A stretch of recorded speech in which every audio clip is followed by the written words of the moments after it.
आप सभी को बहुत नमस्कार। और तेज सिविल के ऑनलाइन यूट्यूब चैनल पर आप सभी का बहुत बहुत स्वागत है। और जो हमारी ये क्लासें चलेगी, ये क्लासें किस चीज़ पर चलेगी इस पर बात करते हैं। ठीक है। तेज सिविल का जो लाइब्रेरी मेंटरशिप प्रोग्राम चल रहा है, लाइब्रेरी वाले मित्रों को पता है। ठीक है, और आपको पता नहीं है इसलिए आपको बता देता हूँ।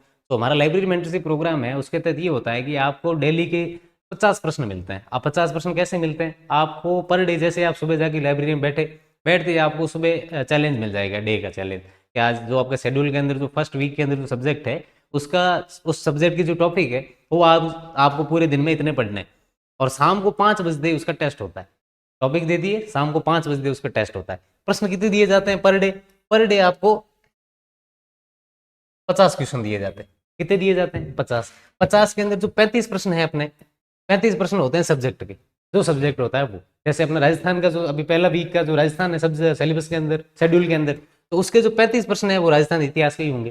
15 प्रश्न होंगे वो होंगे आपके मैथ के और रीजनिंग के और करंट के। ठीक है, तो ये 35 प्रश्न है सब्जेक्ट के, इसको हम हमेशा डिस्कस करेंगे, इसको हमेशा डिस्कस करेंगे। और जो इसकी जो सीरीज चलेगी वो अपने यूट्यूब के ऊपर फ्री चलेगी। ठीक है, इसको अपन डिस्कस करेंगे पीवाईक्यूज को देखते हुए, और जो एनालिसिस ट्रेंड है उन सबको देखते हुए, आरपीसी कैसे पूछती है उन सबको देखते हुए अपन पूरा ये चलेंगे, और यूट्यूब के ऊपर पूरा ये फ्री चलेगा। अब इससे होगा क्या कि जब एग्जाम चलेगा, जब तक एग्जाम आएगा, तो लगभग अपना जो ये प्रोग्राम है ये 5-6 महीने के आसपास का है। आपके लगभग लगभग 5,000 के आसपास के प्रश्न है, और उसके जो उत्तर है और उनकी जो व्याख्या है, एक्सप्लेनेशन है और डिस्कस है, वो आप पूरा देख पाओगे। और जो अपना पूरा फ्री है ये यूट्यूब के ऊपर पूरी तरीके से फ्री है। ठीक है, जैसे आज का जो उनका टॉपिक था, 9 तारीख से आज अपना शुरू हुआ है। ठीक है, और जो आज उनका टॉपिक था वो टॉपिक क्या था कि राजस्थान के प्रागैतिहासिक ऐतिहासिक स्थल और पुरा पाषाण से ताम्र पाषाण और कांस्य युग तक। ठीक है, दूसरा क्या था?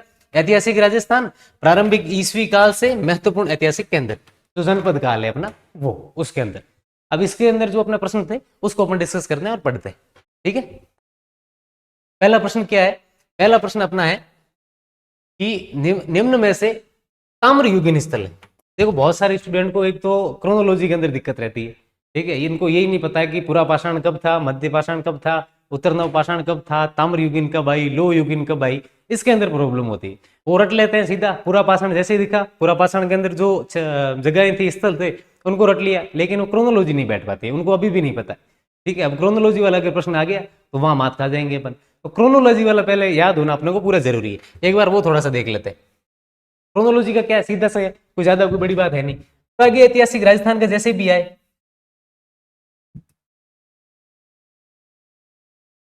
ठीक है, प्रागैतिहासिक राजस्थान का जैसे ही पूछे, प्रागैतिक राजस्थान जो है इसके अंदर अपने 3 पार्ट है। ठीक है, 3 पार्ट कौन कौन से हैं? एक आपके हो गया पूरा पाषाण, ठीक है, एक हो गया अपना मध्य पाषाण, और एक हो गया अपने उत्तर या फिर नव पाषाण। ठीक है, ये अपना सीधा है। अब इसके अंदर क्या होगा, और इसके बाद जो है पूरा पाषाण, मध्य पाषाण और उत्तर नव पाषाण के बाद क्या आएगा? इसके बाद अपना आएगा ताम्र पाषाण। ताम्र पाषाण के बाद ताम्र युगीन, या फिर ताम्र, या फिर आप ताम्र कहां से युग कहते भले?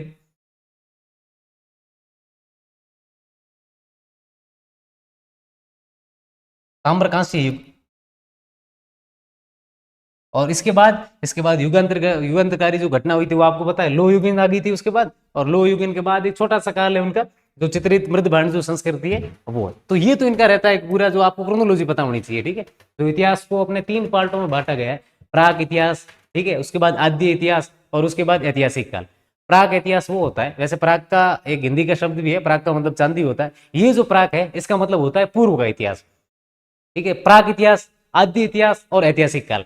प्राक इतिहास वो होता है कि ये इतिहास का वो काल है जिसके अंदर हमारे पास ना तो कोई लिखित में उनके प्रमाण है, ना हमारे पास साक्ष्य है। ठीक है, तो उसके जो उस समय का जो इतिहास है वो प्राक इतिहास है। आद्य इतिहास, आद्य का मतलब होता है कि मूल, यहाँ पर प्रारंभ जहां से हो रहा है, वहां बड़े बड़े तथ्यों के साथ जहां से शुरू हो जाता है वो अपना होता है आद्य। आद्य इतिहास काल का वो है कि इतिहास का ये वो काल होता है जिसके अंदर हमारे पास साक्ष्य है, किताबें हैं, स्रोत तो हमारे पास है, लेकिन यहाँ तो अस्पष्ट है, या तो बहुत समय के साथ रहते रहते मिट गए, या फिर उसका ये होता है कि हम उसको पढ़ नहीं पा रहे, उसकी जो लिपि थी उसको हम पढ़ नहीं पा रहे। ऐतिहासिक काल वो है जहां से हमें साक्ष्य पूरे ढंग से प्राप्त होते हैं, पढ़ भी पाते हैं, और सारी चीजें हमें वहां से पता चल जाती। ठीक है, तो हमारा जो पूरा पाषाण था वो पूरा पाषाण, मध्य पाषाण और उसके बाद नव या उत्तर नव पाषाण, उसके बाद ताम्र पाषाण, उसके बाद ताम्र और कांस्य युग, उसके बाद लोह युग, उसके बाद चित्रित मृत बाण संस्कृति। पहला प्रश्न अपना क्या है? पहला प्रश्न है कि निम्न में से ताम्र युगीन स्थल है। पुंगल बीकानेर अपना ताम्र युगीन स्थल है, एलाना जालोर अपना ताम्र युगीन स्थल है, बूढ़ा पुष्कर है ये भी अपना ताम्र युगीन स्थल है। तो सही क्या है इसके अंदर?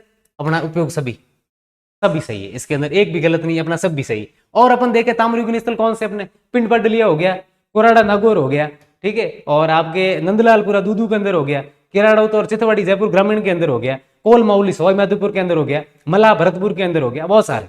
लेकिन अपने को जो महत्वपूर्ण है वो याद रखना। दूसरा प्रश्न क्या अपना? निम्न में से कौन सा एक युग्म सही सुमेलित नहीं है? प्राचीन स्थल है, ठीक है, और क्या है? उत्खनन करता, ठीक है। पढ़ते हैं कालीबंगा, अमलानंद घोष, ठीक है, Ahar, H D Sankalia, Bairat, Kedarnathpuri, Bagor, V N Mishra, ठीक है। हालांकि अमलानंद घोष थे वो अपने खोज करता थे, ठीक है, इन्होंने खोज की थी, कालीबंगा की इन्होंने खोज की थी, ठीक है। वैसे लेकिन इसके अंदर जो गलत है वो गलत है अपना बैराट के अंदर जो केदारनाथपुरी, ये गलत है। केदारनाथपुरी ने की थी रेड की, केदारनाथपुरी ने कहाँ की थी? रेड की, रेड पुरी, ठीक है। केदारनाथ ने कहाँ की थी? रेड की थी, ठीक है। और जो बैराट की थी उसकी किसने की थी? उन्होंने उनकी की थी दयानंद, पहले तो किया था दयानंद साहनी ने, उसके बाद जो उन्होंने पहले उत्खनन करके छोड़ दिया 1937 और 38 के आसपास, उसके बाद 61-62 के अंदर नील रतन बनर्जी और कैलाशनाथ दीक्षित का उत्खनन करते हैं बैराट का। तो इसके अंदर गलत क्या है? बैराट केदारनाथपुरी, ये नहीं, केदारनाथपुरी रेड के थे, ठीक है, और बैराट की थी दयाराम साहनी, कैलाशनाथ दीक्षित और नील रतन बनर्जी ने, ठीक है। तीसरा प्रश्न क्या है? निम्न में से कौन सा काल कालीबंगा सभ्यता से संबंधित है? पहला अपना ऑप्शन है 2500 ईसा पूर्व से 1500 ईसा पूर्व, दूसरा है 6000 ईसा पूर्व से 4500 ईसा पूर्व, तीसरा है 1500 ईसा पूर्व से 500 ईसा पूर्व, चौथा अपना ऑप्शन है 1200 ईसा पूर्व से 700 ईसा पूर्व। जो कालीबंगा की जिस समय खोज की गई थी और जिस समय उत्खनन हुआ था, तो 5 स्तरों में हमारे पास ये प्राप्त, इनका जो उत्खनन हुआ था 5 स्तरों में हमारे पास कालीबंगा सभ्यता जी तो प्राप्त हुई थी, ठीक है। 5 स्तर अलग अलग उन्होंने हिस्सों में बांटे कि जो 2 स्तर है, ठीक है, वो तो है हड़प्पा जो सभ्यता स्थापित हुई थी, ठीक है, हड़प्पा से पूर्व के है, तो पूर्व हड़प्पा कालीन हमें अवशेष प्राप्त हुए, और जो 3 है वो हड़प्पा कालीन के हुए, 3 है वो हड़प्पा कालीन, मतलब हड़प्पा के समकालीन थे, हड़प्पा थी तब ये थे। तो 2 स्तर है वो कब है? हड़प्पा से पूर्व के। जब 2 हड़प्पा से पूर्व के हैं तो इनके समय टाइम में भी डिफरेंस होगा, तो कालीबंगा के काल को 2 हिस्सों में बांटा गया कि भाई 2400 ईसा पूर्व से 2400 ईसा पूर्व से लेकर 2250 ईसा पूर्व तक पहला पार्ट, और दूसरा है वो 2200 ईसा पूर्व से लेकर 1700 ईसा पूर्व। तो अपन बड़ा बड़ा माने तो 2400 से लेकर 1700 तक। कोई है ऐसा ऑप्शन? पहला ऑप्शन है अपना 2500 ईसा पूर्व से लेकर 1500 ईसा पूर्व तक, ये अपना पहला ऑप्शन है। तो सही क्या हो जाएगा इसका? निम्न में से कौन सा कालीबंगा सभ्यता से संबंधित है? और जो कालीबंगा सभ्यता का जो अपना काल है वो है 2500 ईसा पूर्व से लेकर 1500 ईसा पूर्व तक, ठीक है। तीसरा एक निम्न में से सुमिलित युग में है, सुमिलित कौन सा है? ठीक है, पचमता सीकर के, पचमता सीकर के अंदर नहीं है, पचमता कहा है अपना? पचमता अपना राजसमंद के अंदर है, ठीक है। गिलूड जो अपनी सभ्यता है राजसमंद के अंदर, उसी से 8-10 किलोमीटर आगे बनी हुई है। और जो पचमता है ये इसलिए इसका नाम इसलिए पड़ा है कि पच यानी 5, राजस्थानी के अंदर पच 5, वैसे सिंध के अंदर तो अपना पंचर वैसे ही बोलना शुरू हो जाता है, तो पच यानी 5, माता यानी कि जो 5 माते, जो टीले के जो प्रकार है 5 टीले यहाँ से मिले तो इस सभ्यता का नाम बढ़ गया पचमता। तो कहां पर है अपनी? राजसमंद के अंदर है, सीकर के अंदर नहीं है, तो गलत हो गया, ठीक है। लाचूरा भीलवाड़ा ये अपना सही है, लाचूरा भीलवाड़ा के अंदर है। गिलूड सिरोही के अंदर नहीं है, राजसमंद के अंदर है, ठीक है। और झाड़ोल है वो अपना उदयपुर के अंदर है, तो ये भी गलत हो गया। सही कौन सा हो गया? लाचोरा। लाचोरा के अंदर 1998 से 99 के अंदर बी आर मीणा के नेतृत्व में यहाँ उत्खनन हुआ था इस सभ्यता का, ठीक है। यहां से और हमें क्या प्राप्त होता है? यहां पर मिट्टी की मुहरें मिलती है, लाचुरा से क्या मिलती है? यहां से मिट्टी की मुहरें मिलती है, और उस पर ब्राह्मी लिपि में शब्द अंकित है, ब्राह्मी लिपि में।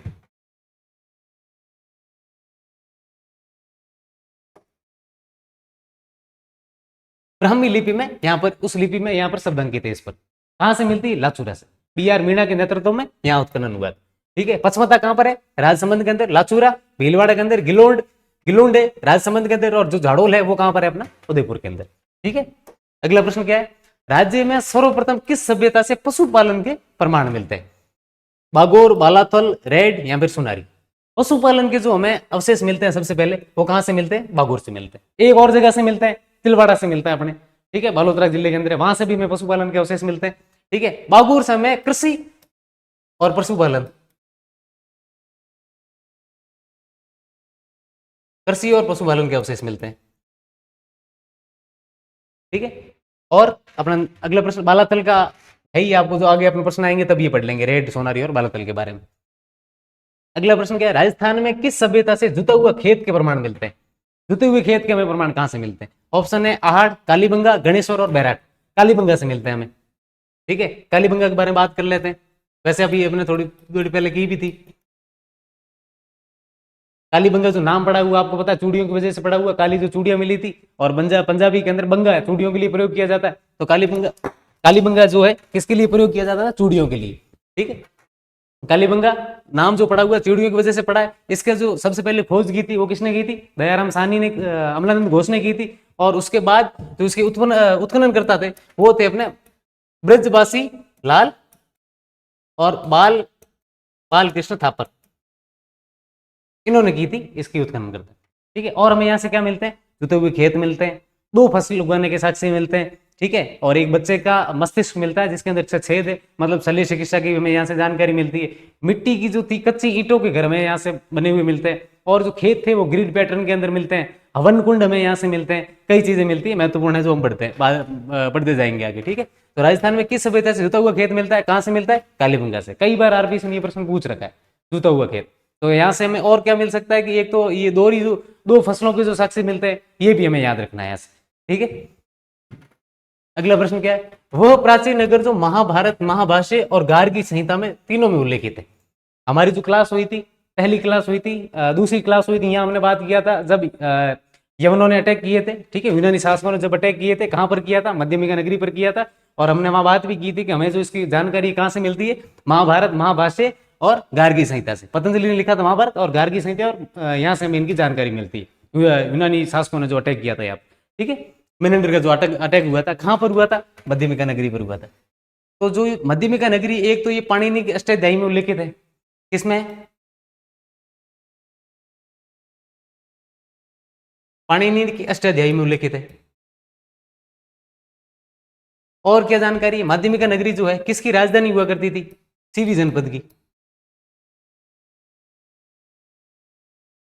ठीक है, सीवी जनपद की राजधानी थी। अष्टाध्यायी में पाणिनि के अष्टाध्यायी में भी इसका उल्लेख मिलता है। जो इसकी खोज थी वो सबसे पहले की थी 1872 के अंदर कार्लाइल ने,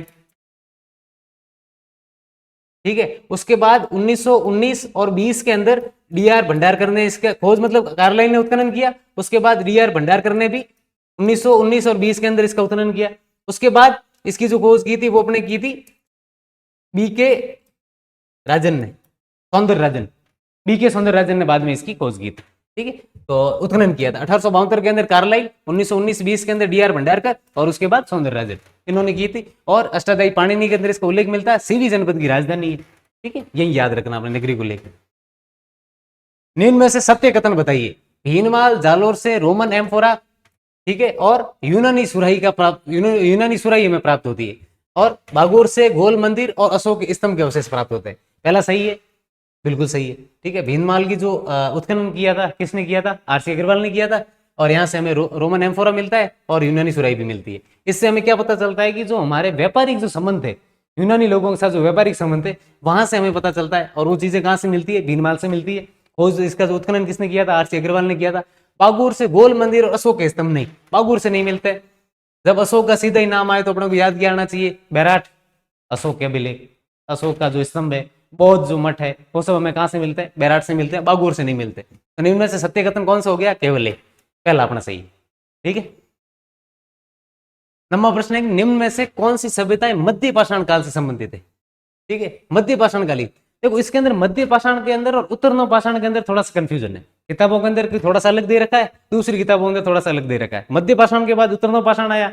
ये जब दोनों आए थे तो उसके बीच की कुछ समय जगह है उस सेम है, ठीक है। क्या क्या है? बरोर, बागोर, नगरी और तिलवाड़ा। आपके बागो, तिलवाड़ा और बागोर जो है ये अपनी मध्य पाषाण कालीन सभ्यताएं। और विराटनगर और सोजत, और धनेरी,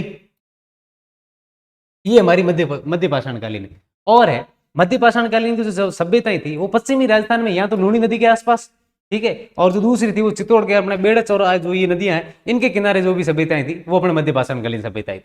ठीक है, तो इसका जो सही क्या हो जाएगा, बी और डी, चौथा अपना सही है। ठीक है, 10वां प्रश्न क्या है, निम्न में से सुमिलित युग्म का चयन कीजिए, सही कौन सा है। ठीक है, पूरा स्थल लिख रखे और वहां से जो साक्ष्य मिले वो लिख रखे। बयाना चांदी के 2744 पंचमार्क के सिक्के मिलते हैं, बयाना से नहीं मिलते। ठीक है, जहाजपुर महाभारत कालीन सभ्यता के अवशेष प्राप्त होते हैं। ईसवाल चूहे के दांत के प्राचीनतम जीवाश्म, यहां से नहीं मिलते हमें। लोदरवा से नहर के अवशेष, नहीं ये भी नहीं मिलते, तो तीनों गलत है। सही कौन सा हो गया, जहाजपुर। महाभारत कालीन के कोई कहां से भी अवशेष मिलते हैं तो कहां से मिलते हैं, जहाजपुर से मिलते हैं। ये जो चांदी के जो ये 2744 पंचमार्क जो सिक्के हैं ये हमें कहां से मिलता है, ये हमें मिलता है गरारा। ठीक है, गुरारा जो सीकर के अंदर सभ्यता है वहां से मिलते हैं। बयाना से क्या मिलता है, बयाना से हमें नील की खेती के साक्ष्य मिलते हैं। ठीक है, उसके बाद चूहे के दांत के जो प्राचीनतम जीवाश्म है ये हमें जैसलमेर के पारेवार और सोनू क्षेत्र, पारेवार और सोनू क्षेत्र से हमें ये मिलते हैं। नहर के अवशेष कहां से मिलते हैं, नहर के हमें अवशेष मिलते हैं नगरी, नहर पानी वहां से मिला, तो वहीं पर हमें 4 चक्राकार कुएं भी मिले। कहां से मिले, नगरी से ही। कितने मिले, 4। तो नहर के अवशेष कहां से मिलते हैं, नगरी के। इसका जो अपना सुमिलित जो युग्म है वो कौन सा है, दूसरा, और ये अपना सही है। बयाने से नील की खेती के अवशेष मिलते हैं, और जो सांदी के 2744 पंचमार्क सिक्के वो गुरारा सीकर से हमें प्राप्त होते हैं। चूहे के दांत के प्राचीनतम जीवाश्म है वो सोनू और पारेवार क्षेत्र जैसलमेर से प्राप्त होते हैं। और जो नहर के अवशेष है ये हमें नगरी से, चित्तौड़ के जो माध्यमिका है वहां से प्राप्त होते हैं। और लोदरवा जैसलमेर के अंदर है। हड़प्पा कालीन और कालीबंगा कालीन जो सभ्यता थी उसकी समकालीन थी। बाकी राजकुमारी मुमल के बारे में आप लोदरवा से बिल्कुल परिचित भी है, और जब अपन पढ़ेंगे तब और ढंग से पढ़ेंगे लोदरवा को। ठीक है, निम्न सभ्यताओं के बारे में सत्य कथन। साझा नदी के किनारे स्थित स्थल रेड सभ्यता से प्रथम बर्ड राइडर रॉक पेंटिंग सेल क्षेत्र प्राप्त हुए हैं। माध्यमिका नगरी का प्राचीन नाम है, माध्यमिका है जो नगरी का प्राचीन नाम है। बयाना से नील की खेती के साक्ष्य प्राप्त होते हैं। अभी मैंने आपको पिछले क्वेश्चन के अंदर बताया कि बयाना से हमें क्या मिलते हैं, नील की खेती के साक्ष्य मिलते हैं, तो ये सही है। माध्यमिका नगरी का प्राचीन नाम है, बिल्कुल सही है, इसके बारे में हमने पूरा पढ़ा है। साझा नदी के किनारे स्थित रेड सभ्यता, नहीं, रेड सभ्यता जो है वो ढील नदी के किनारे स्थित है। कहाँ है, ढील नदी के किनारे स्थित टोंक में। उत्खनन की हमें बात की थी, सबसे पहले दयाराम साहनी ने की थी, उसके बाद जो उत्खनन का कार्य था वो किसने किया था, केदारनाथपुरी ने किया था इसका। ठीक है, और हमें रेड से और क्या क्या इंपॉर्टेंट मिलते हैं, एक तो 3075 हमें आहत या पंचमार्क सिक्के मुद्राएं मिलती है वहां से, और क्या मिलते हैं, 300 मालव जनपद के सिक्के मिलते हैं। ठीक है, 300 मालवों के सिक्के मिलते हैं। और हमें क्या मिलते हैं, इंडो सेसेनियन,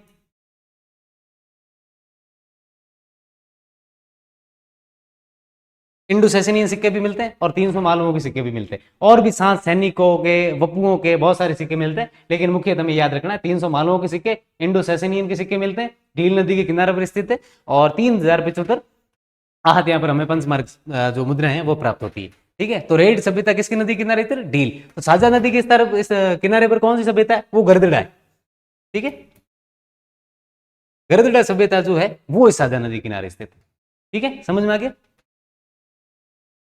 निम्न में से कौन से स्थल लो युगीन सभ्यता से संबंधित है। ठीक है, ऑप्शन क्या है, नोहो, कुराड़ा, गणेश्वर और रेड। हम अभी पीछे पढ़ गए हैं, गणेश्वर है ताम्रयुगीन संस्कृति है, कुराड़ा है वो भी ताम्रयुगीन संस्कृति है, दोनों ही गलत हो गए। नो है और रेड दोनों लो कालीन है।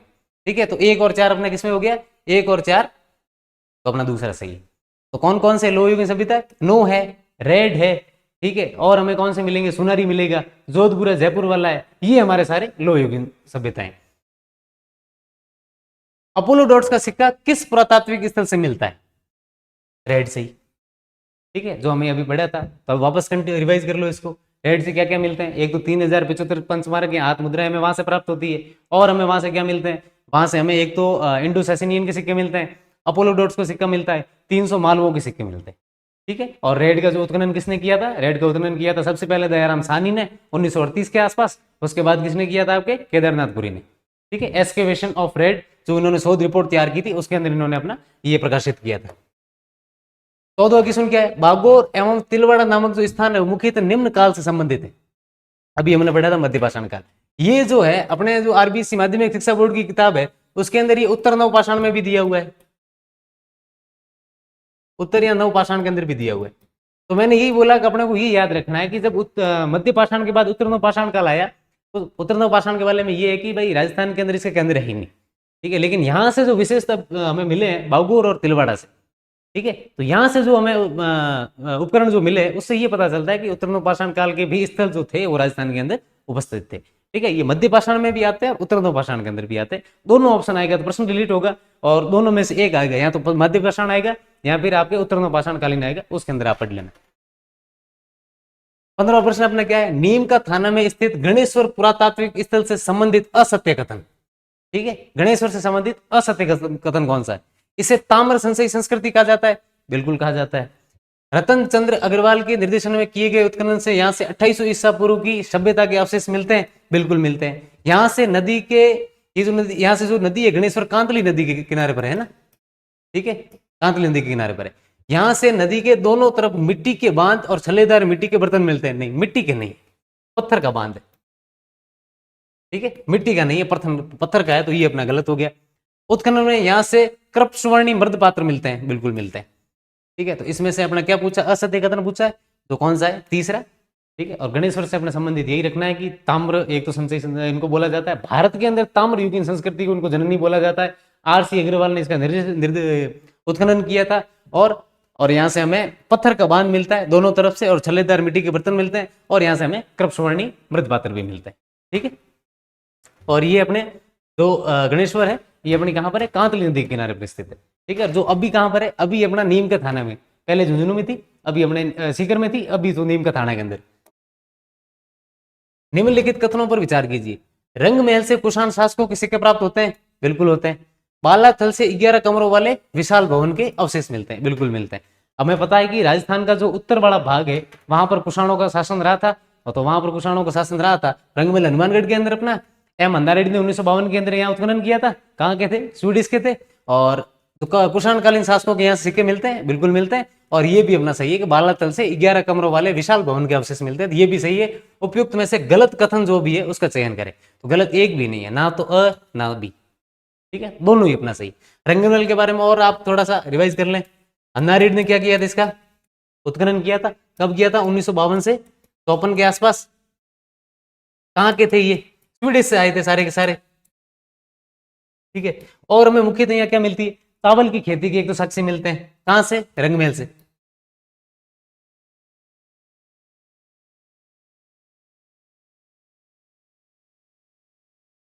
चावल की खेती के क्या मिलते हैं, साक्ष्य। और क्या मिलते हैं, गुरु और शिष्य की मिट्टी की मूर्ति बनी हुई मिलती है, भिक्षु और भिक्षुणी की यहां से मूर्ति मिलती है, ठीक है। रंगमहल अन्नारेड्डी ने किया था उत्खनन, चावल की खेती के साक्ष्य मिलते हैं, गुरु और शिष्य की मिट्टी की मूर्ति मिलती है, और भिक्षु और भिक्षुणी की भी हमें यहाँ से मूर्ति मिलती है। अगले प्रश्न पर जाते हैं। 17वां प्रश्न क्या है, कोल माहुली, मल्लाह और चितवाड़ी का संबंध निम्न में से किस काल से। अभी हमने पहले एक प्रश्न में अंदर देखा था, मैंने आपको बताया था कोल माहुली सवाई माधोपुर के अंदर है, चितवाड़ी जयपुर ग्रामीण के अंदर है, और जो मल्लाह ये हमारा भरतपुर के अंदर है, और ये हमारी ताम्रयुगीन ताम्रकालीन जो संस्कृति है उससे संबंधित है, ठीक है। सही हो गया अपना कौन सा, तीसरा। राजस्थान में स्लेटी रंग की चित्रित मृद भांड संस्कृति के अवशेष कहां से प्राप्त होते हैं। मैंने पहले जब अपन क्रोनोलॉजी की बात की थी तब मैंने बताया था कि जो ये थोड़े समय के लिए आई थी, 600 ईसा पूर्व जो है इसके आसपास आई थी। जो एक प्राक, जो मैंने आपको बताया था, प्राक आदि और ऐतिहासिक जो काल विभाजन मैंने बताया था, प्राक का जो काल है वो है कि सृष्टि के आरंभ से लेकर हड़प्पा सभ्यता की जब स्थापना हुई थी उससे पूर्व तक, ठीक है। उसके बाद जो मैंने आद्य इतिहास का पढ़ा था वो था कि हड़प्पा से लेकर 600 ईसा पूर्व के आसपास, और जो ऐतिहासिक काल था वो था 600 ईसा पूर्व से लेकर वर्तमान तक। उसी 600 ईसा पूर्व के आसपास जो थी अपनी ये चित्रित मृदबाण संस्कृति के अवशेष हमें मिलते हैं, ठीक है। तो इसके कहां से मिलते हैं, विराटनगर मिलते हैं, जोधपुरा जयपुर से हमें यहाँ से मिलते हैं, और सुंदारी से भी मिलते हैं, चक से नहीं मिलते, ठीक है। तो अपना ए बी और डी कहां पर है, ये हमारा चौथा सही है, ठीक है, चौथा हमारा ये सही हो गया। तो हमें चित्रित मृदभांड संस्कृति के अवशेष कहां से प्राप्त होते हैं, विराटनगर, जोधपुरा और सुंदारी। कहां से, विराटनगर, जोधपुरा और सुंदारी से। कहां की चित्रित मृदभांड संस्कृति के अवशेष यहां से मिलते हैं। 19वां प्रश्न है, एक सभ्यता के बारे में निम्नलिखित तथ्यों को पढ़िए, ठीक है। इसे उत्तर हड़प्पीय लाल मृदभांड संस्कृति स्थल के रूप में जाना जाता है, ठीक है, यहां से टेराकोटा वर्षभ आकृतियां मिली है जिन्हें बनासियन बुल कहा गया है। उपयुक्त तथ्यों के आधार पर सभ्यता को पहचानिए। ये जो अपनी सभ्यता है ये है आर्ट। ठीक है, उत्तर हड़प्पीय लाल मृद भांड संस्कृति के स्थल के रूप में जाना जाता है, बिल्कुल सही है। यहां से टेराकोटा वर्षभ आकृतियां मिली है जिसे बनासियन बुल कहा जाता है, ये हमें आर्ट सभ्यता से मिली। ठीक है, और आर्ट सभ्यता का जो उत्खनन किया था वो किसने किया था अपने, एच.डी. सांकलिया ने।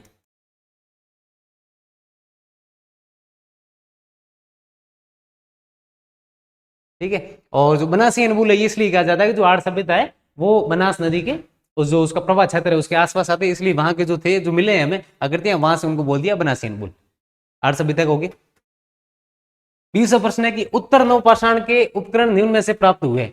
उत्तर नवपाषाण के, अपने उत्तर नवपाषाण मैंने अभी बात की जो मध्य पाषाण में, वही उत्तर नवपाषाण के अंदर आरबीसी की बुकों के अंदर दिया हुआ है, तो अपना तिलवाड़ा और बागोर हो गया। तिलवाड़ा कहां पर है, बालोतरा के अंदर, बागोर हमारा कहां पर है, भीलवाड़ा के अंदर।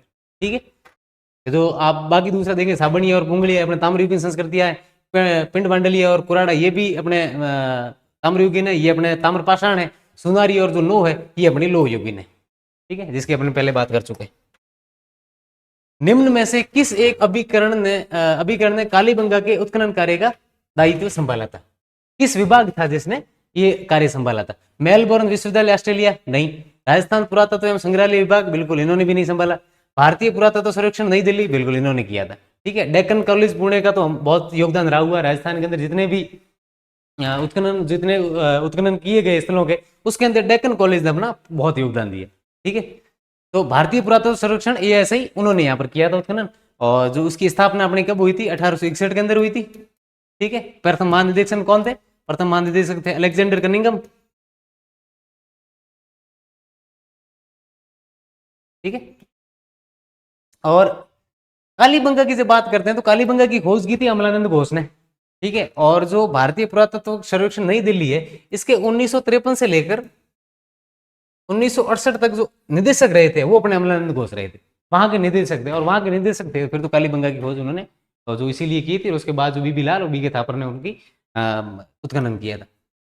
आहड़ में खुदाई के बाद 400 साल पुरानी ताम्रपाषाण कालीन संस्कृति की खोज की गई थी, जिसे नामक किस नाम से जो ऑप्शन में दिया हुआ है, एक टीले के नीचे दबा दिया गया था। ठीक है, तो वो कौन था? राम स्तूप नहीं, धूलकोट था।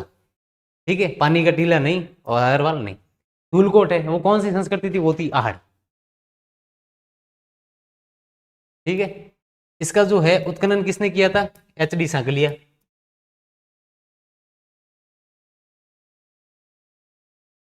ठीक है, और इसको आगाटपुर, और इसको क्या कहते हैं? आगाटपुर और धूलकोट।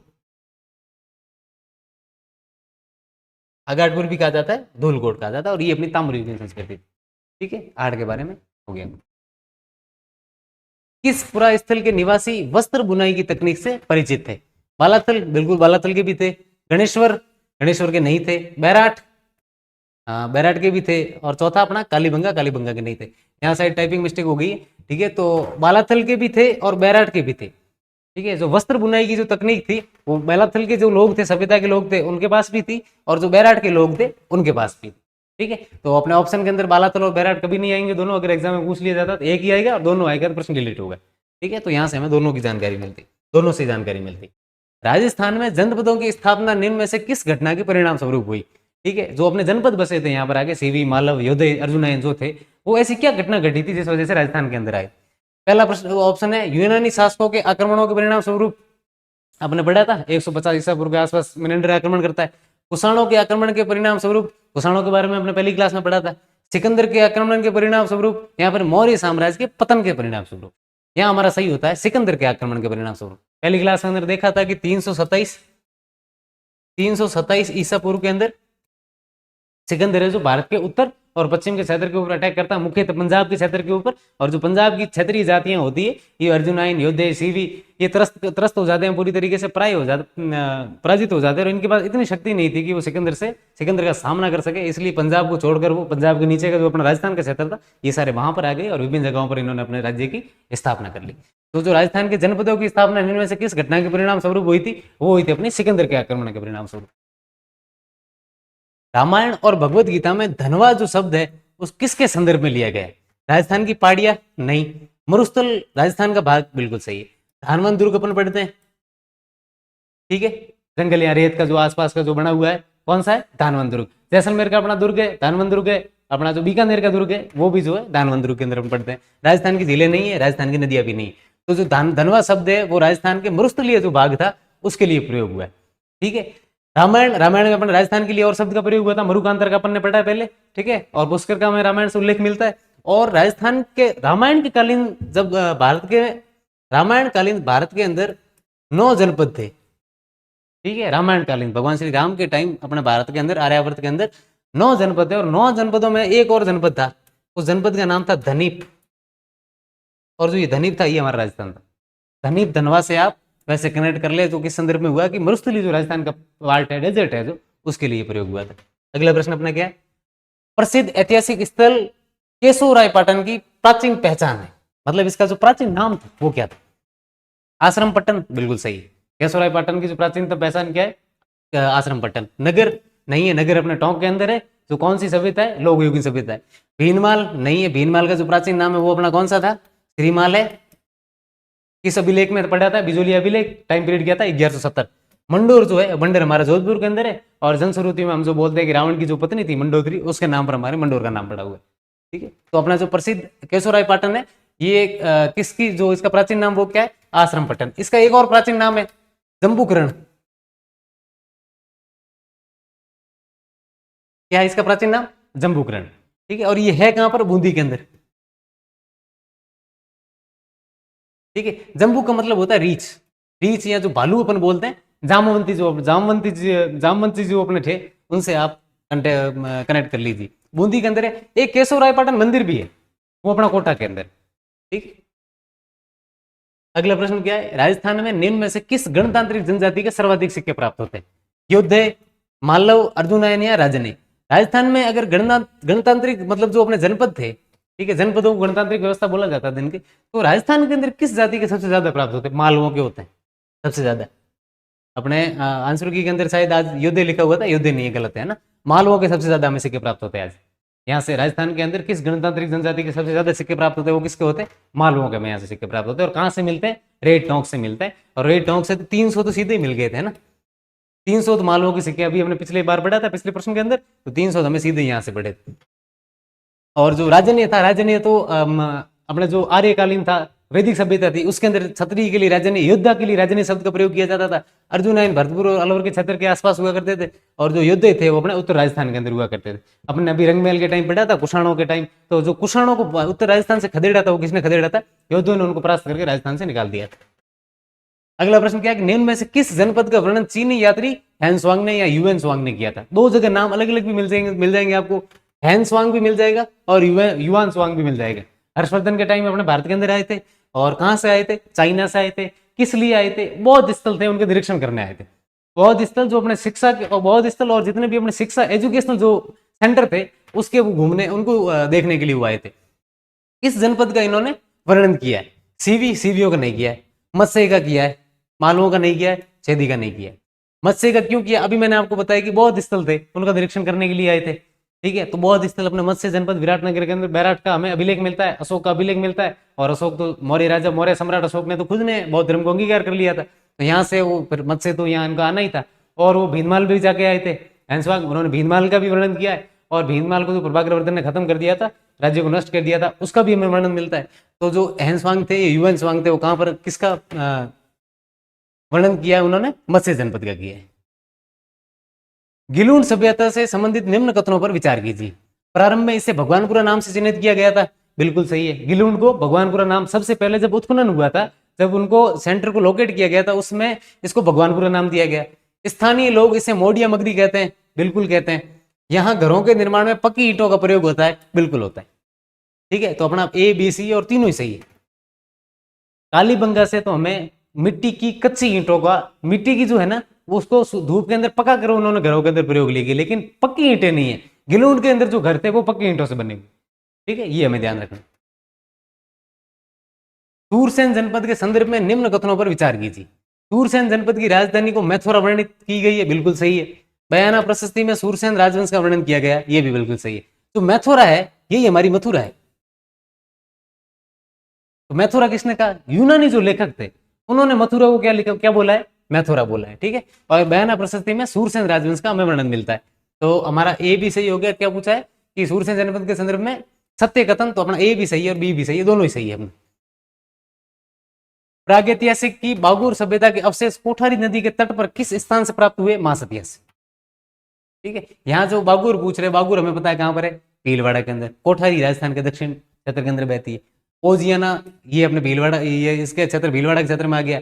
ठीक है, रंगमहल अपना उत्तर राजस्थान के अंदर आ गया। नलियासर अपने सांबर जयपुर के आसपास आ गया। तो अपना कौन सा हो गया? महासतिया हो गया। इसका सही उत्तर क्या है इसका? महासतिया। निम्न में से कौन से स्थल लघु पाषाणकालीन संस्कृति के से संबंधित है? सोजत, धनेरी, तिलवाड़ा और गणेश्वर। गणेश्वर का हम पीछे बढ़ गया है, ताम्रयुगी ने। ठीक है, और जो इसका उत्खनन है वो किसने किया था? आरसी अग्रवाल ने। कौन सी नदी पर स्थित है? कांतली नदी के स्थित, कांतली नदी के किनारे पर स्थित है। और जो इसको है वो भारत के अंदर ताम्रयुगीन संस्कृति की जननी कहा जाता है। और यहाँ से जो तांबा था वो हड़प्पा और मोहनजोदड़ो भी भेजा जाता था। और इसका जो काल है वो आया 2800 ईसा पूर्व। तो इसका टाइम पीरियड बताया गया वो 2800 ईसा पूर्व बताया गया। तो गणेश्वर हटाते ही अपना पहला, दूसरा और तीसरा तीनों ही होता है। तो 1, 2 और 3, तीसरा अपना सही है। इससे इनमें से कौन से? तो लघु का पाषाणकालीन संस्कृति के। राजस्थान में ताम्रयुगीन सभ्यताओं की जननी, राजस्थान में ताम्रयुगीन सभ्यता की जननी कहा जाता है। अभी हमने पढ़ा था, गणेश्वर को कहा जाता है। ठीक है, बैराट हमने जयपुर का पढ़ लिया पूरा, उसके बारे में भी, आड़ के बारे में पढ़ लिया और अपने रेड के बारे में पढ़ लिया। तो ताम्रयुगीन सभ्यताओं की जननी किसे कहा जाता है? गणेश्वर। ठीक है, निम्न प्राचीन नगरों में से किस स्थान पर नहर के अवशेष प्राप्त हुए? अभी हम पढ़ के आया था, नहर, नहर से नगरी, न से नगरी, न से नहर। ठीक है, तो हमें किससे, कहां से मिलते हैं? नगरी। माध्यमिका चित्तौड़ में, कहां पर है? चित्तौड़ के अंदर है। और यहां से हमें 4 चक्राकार कुएं भी मिलते हैं। ठीक है, इसकी खोज किसने की थी? 1872 के अंदर कार्लाइल ने की थी। 1919-20 के अंदर डीआर भंडारकर ने इसका उत्खनन किया था। उन्होंने भी उत्खनन किया था कार्लाइल ने। उसके बाद आपके जो सौंदरराजन थे उन्होंने इसका उत्खनन किया था। और जो सीवी जनपद की ये थी वो थी अपनी राजधानी। ठीक है, राजस्थान में पुरातात्विक सर्वेक्षण कार्य सर्वप्रथम 1871 में प्रारंभ करने का श्रेय जिसे जाता है वो अपने हैं ACL कार्लाइल। राजस्थान के अंदर अगर पुरातात्विक सर्वेक्षण का कार्य शुरू किया था वो किया था अपने कार्लाइल ने। भारत के अंदर ASAI की स्थापना 1861 के अंदर हुई थी। तब अलेक्जेंडर कनिंघम उनके प्रथम महानिदेशक थे। उन्होंने भारत के अंदर जो उनका श्रेय है, भारत के अंदर जो उत्खनन स्थलों का को उत्खनन करने का जो श्रेय है वो उनको जाता है। ठीक है, कनिंघम साहब को। और जो राजस्थान के अंदर जो अपने पुरातात्विक सर्वेक्षण जो कार्य सर्वप्रथम स्टार्ट किया था वो अपने कार्लाइल ने किया था। राजस्थान के अंदर जो विशेष योगदान हुआ है वो किसका?